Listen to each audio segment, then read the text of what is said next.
நல்லா வெயில் அடிச்சிட்ருக்கு. அக்னி நட்சத்திரமே ஆரம்பிக்கல. அதுக்குள்ளே இவ்வளோ ஹார்ஷாக அடிச்சு அப்போல்லாம் எப்படி அடிக்க போகுதுன்னே தெரியல. ஒவ்வொரு வருஷமும் அப்படியே ஜாஸ்தியாகிட்டே தான் போகுது டெம்பரேச்சர்ஸ்லாம். இன்றைக்கி ஞாயிற்றுக்கிழமை அமாவாசையும் இல்லை, அதனால் எங்கள் வீட்டு கன்னிமார் கட்டின சாமி கோயில் அமாவாசை பூஜை எங்கள் மாமனார் தான் தர்றாரு, சின்ன மாமனார். அதுக்கப்புறம் தான் போயிருந்தோம். அவர் நேற்று நைட்டே வந்து கூப்பிட்டுருந்தாரு. அத்தை முன்னாடியே போயிட்டாங்க.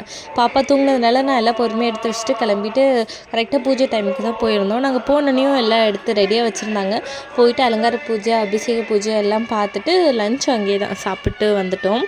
மாமா வந்துட்டு ஈவினிங் போல் பொட்டுக்கடலை மாவுலாம் அரைச்சி எடுத்துகிட்டு வந்தோம். எனக்கு பொட்டுக்கல்லையும் சீனியும் தனியாக சாப்பிட்டு தான் பிடிக்கும். கையில் அள்ளி போட்டு ஒரு வாய் சாப்பிட்டு கிளம்பிடணும். கிச்சனில் போக அதான் பண்ணிகிட்ருப்பேன். எனக்கு மாவாது சாப்பிட்றதுல அவ்வளோ இஷ்டம் இருக்காது. மாவுளுக்கு மாவும் நல்லா இனிப்பாக சூப்பராக இருக்கும். ஆனால் அது மேலே எனக்கு அவ்வளோ பிரியம் வராது. அப்புறம் இன்றைக்கி காலையிலேருந்தே லைட்டு பேனர்ஸு அப்படின்னு சொல்லிட்டு ஃபுல்லாக ரெடி பண்ணிகிட்டே இருந்தாங்க. முழு மூச்சு காலையிலேருந்து இன்றைக்கி போட்டு சாயங்காலம் நல்ல லைட்டெல்லாம் போட்டு ரெடி பண்ணிட்டாங்க.